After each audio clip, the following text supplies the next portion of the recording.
The way I would describe Gestas, and I was joking about this with Tom and Chuck, is that he's like Batman gone wrong.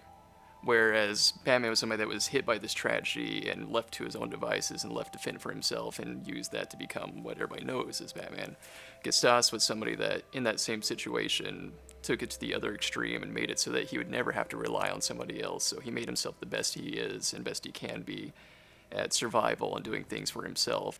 He sees other people only for what advantages they bring to him, whether it's monetary or physical or social. I think Gestas is someone who has the skill set and the capabilities that he could be in a position of power. He could be a noble, he could be a lawman, he could have a position of influence in the court or anything like that. But he doesn't want to live in that structure. He wants to be able to make the rules that he wants to make and not answer to anybody, be his own boss.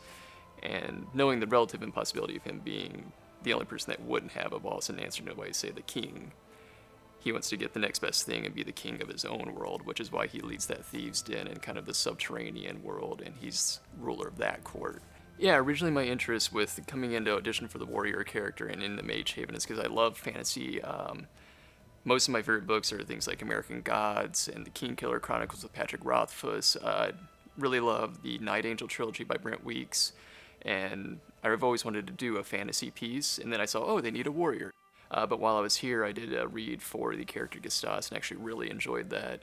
Just some of the more different sides that I saw that I could bring out in a villain character like that, and was really interested in playing that. I really think people should watch the show because it's gonna be pretty cool. So there's like I can't say a lot about what happens, obviously, but there's gonna be some really cool stuff that happens in this series. So it's definitely worth staying tuned and watching and keeping up with it.